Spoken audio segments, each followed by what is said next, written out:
Hello friends and families. என்னடா அது daily காலையில் இட்லி தோசை உப்புமான்னு யோசிச்சுட்டே இருக்கும்போது வீட்டில் இருந்த பன்னீர் இருக்கே, அப்புறம் பிரெட் இருக்கே, சரி இதை வச்சு ஒரு சாண்ட்விச் செஞ்சிடலாம் அப்படின்னு சொல்லிட்டு வெங்காயம் ஒரு கடாயில் எண்ணெயை வச்சு கொஞ்சம் வெங்காயம், தக்காளி, அப்புறம் மஞ்சத்தூள், கொஞ்சம் காஷ்மீரி சில்லி பவுடர், நான் ஒரு பச்சை மிளகா, இஞ்சி, கொத்தமல்லி, புதினா போட்டு ஒரு பேஸ்ட் பண்ணியிருந்தேன். அதையும் இதில் ஆட் பண்ணிட்டேன் ப்ரெட்டு ஸ்ப்ரெட் பண்ணுறதுக்காக.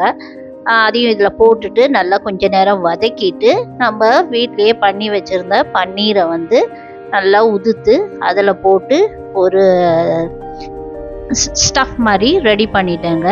அப்புறம் 4 ப்ரௌன் ப்ரெட் எடுத்து வச்சுக்கிட்டேன். காலையில் எங்கள் வீட்டுக்காருக்கு அந்த இது இருக்கு இல்லையா, பேஸ்ட்டு, புதினா கொத்தமல்லி பேஸ்ட்டு, அதோட மயோனீஸ் வச்சு ஸ்ப்ரெட் பண்ணி அவருக்கு கொடுத்துட்டேன். அவருக்கு டோஸ்ட் பண்ணால் பிடிக்காது, முட்டை போட்டு.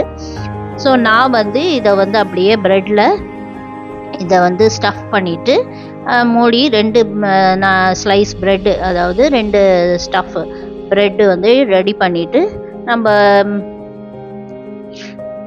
டோஸ்டரில் போட்டு எடுத்துக்கலான்னு சொல்லிட்டு டோஸ்டரை வெளியில் எடுத்து வச்சு 2 ப்ரெட்டையும் வச்சுட்டு ஃபஸ்ட்டு கொஞ்சம் ப்ரீ ஹீட் பண்ணிட்டேன் டோஸ்டரை.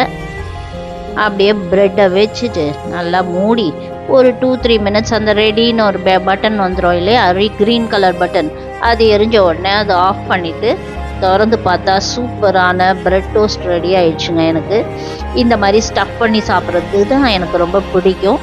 அதனால் அன்றைக்கி பிரேக்ஃபாஸ்ட்டுக்கு நல்லா நம்ம இந்தியன் வெஸ்டர்ன் ஸ்டைலில் ஒரு ப்ரெட் டோஸ்ட்டு ரெடி ஆகிடுச்சு.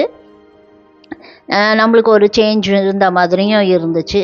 அப்புறம் இன்றைக்கி மத்தியானத்துக்கு நான் செஞ்ச லன்ச் என்ன அப்படின்னா, சாள மீன் வாங்கியிருந்தேன் இல்லையா, அந்த சாள மீன் போட்டு நல்ல ஒரு மீன் குழம்பு, அப்புறம் கேரட்டு, பீன்ஸு போட்டு பாசிப்பருப்பு போட்டு